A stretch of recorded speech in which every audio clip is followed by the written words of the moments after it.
સુપરમાર્ટ્સ આજે આ ફોકસમાં રહેશે કંપની, કારણ કે નંબર્સ જે રીતે આવ્યા છે અહીંયા પણ નંબર્સમાં આપણને ઘટાડો ખાસ કરીને ડીમાર્ટનું કાઉન્ટર પણ બતાવી રહ્યું છે.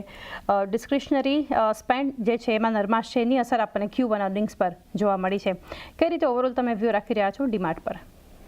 Definitely, I think Q1 ના જે નંબર્સ છે એ ડેફિનેટલી બિલો એક્સપેક્ટેશન્સ છે, કારણ કે સ્ટેન્ડ અલોન રેવન્યુની વાત કરીએ, બેટા પેટ ત્રણેયમાં આઈ થિંક જે ગ્રોથ છે વિચ ઇઝ રિસ્પેક્ટિવલી 16, 8 and 2%, જે મારી દ્રષ્ટિએ બહુ ટેપિડ કહેવાય. અને આઈ થિંક ડીમાર્ટના જે રીતના વેલ્યુએશન્સ હોય છે, I think market always tends to expect કે આઈ થિંક ડેફિનેટલી ગ્રોથ વધારે સારો હોય. અને I think new store addition specially states like Uttar Pradesh, Odisha જે આઈ થિંક એક્સપેક્ટેડ હતા એ પ્રમાણસર કઈ રીતે છે, I think that will be more detailed in the call એસ્ટિમેટ્સ. પણ આઈ થિંક નેક્સ્ટ 2 yearsમાં એનાલિસ્ટ જે છે એ લગભગ 60 થી 70 સ્ટોર્સ એસ્ટિમેટ કરી રહ્યા છે વર્સિસ અરાઉન્ડ 50.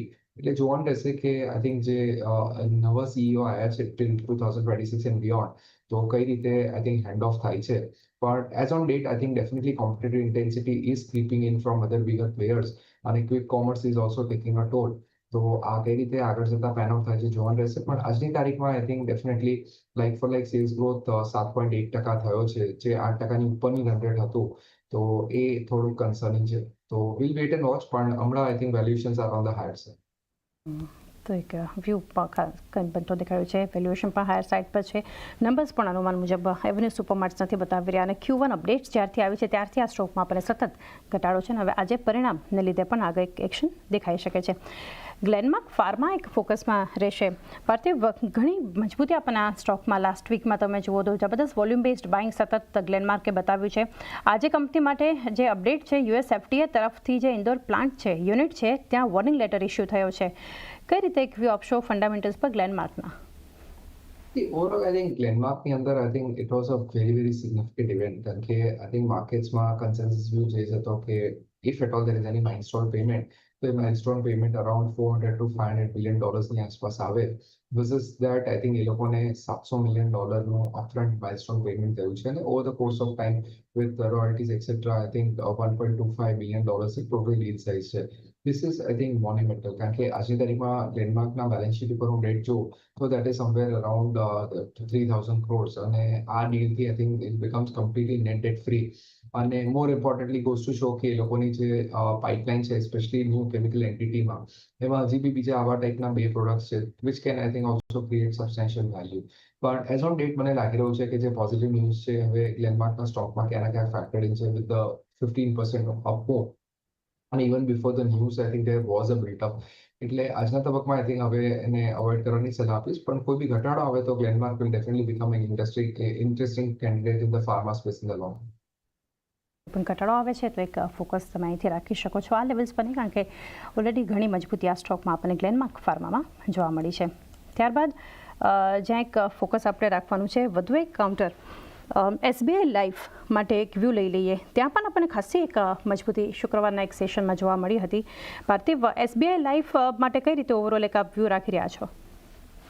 લાગી રહ્યું છે life insurance counters I think will do well over time. અને અમને લાગી રહ્યું છે કે જે રીતે પરસિસ્ટન્સીઝ બી આગળ જતા ઇમ્પ્રુવ થશે, અને જે પ્રોટેક્શન ગેપ છે હજુ બી ઇન્ડિયામાં ગોઝ ટુ શો કે I think this huge penetration possible. એટલે SBI life has been a reasonably well run company, અને નો ડાઉટ એ લોકોને ફિયર્સ કોમ્પિટિશન હોય છે from the private sector peers. Case in point being HDFC Life, which has also grown a decent market share. પણ અમને લાગી રહ્યું છે કે SBI Life આઈ થિંક આગળ જતા કેન ડુ વેલ, અને અહીંયાથી valuations are not very expensive in terms of price to embedded value valuation. તો ડેફિનેટલી લોંગ ટર્મ માટે ઇન્ટરેસ્ટિંગ લાગે છે. એક વ્યૂ ઓવરઓલ એક બનતો જોઈ રહ્યા છે.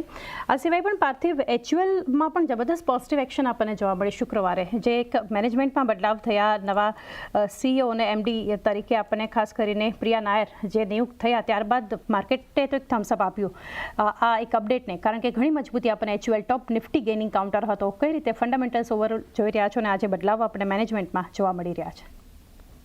આઈ થિંક આપણે જોવા જઈએ તો છેલ્લા 8 ક્વાર્ટરથી they been growing EBITDA at the rate of only 2.8% કહેતા. એટલે આ આઈ થિંક મેસિવ સ્લોડાઉન કહેવાય.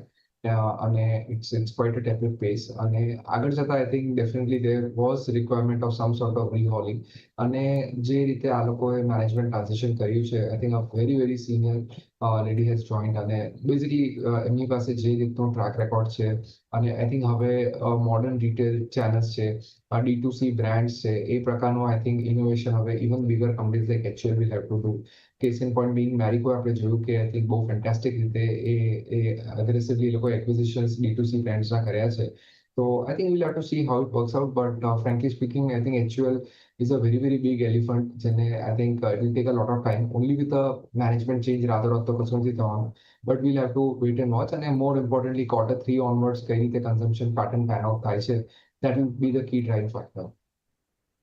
વ્યૂ ઓવરઓલ બનતો જોઈ રહ્યા છે HUL જોઈએ શુક્રવારની આટલી મજબૂતી બાદ કઈ રીતે એક એક્શન આજના દિવસે આપણને બતાવે છે એ સાથે જ બ્રેકિંગ HDFC બેંકમાં પણ આપણને બનતા દેખાડી રહ્યા છે એક મોટા સોદા થયા છે 10.71 લાખ શેર્સમાં સોદા બતાવી રહ્યું છે લાર્જ ટ્રેડની કુલ વેલ્યુ 212 કરોડ ખાસ કરીને આવતી બતાવી રહી છે એટલે HDFC બેંક માટે પણ એક ફોકસ જ્યાં અત્યારે બ્લોક ડીલ વિન્ડોમાં આપણને મોટા સોદા જે છે થતા દેખાડી રહ્યા છે અન્ય વિગતો હજી નથી આવી પરંતુ 10.71 લાખ શેર્સમાં છે અને જે વેલ્યુ છે જે લાર્જ ટ્રેડ અહીંયાથી HDFC બેંકમાં થઈ છે કુલ વેલ્યુની 212 કરોડ બનતી દેખાડી રહી છે તો HDFC બેંક આગળ પણ આપણે અત્યારે એક નજરમાં રાખીશું જઈને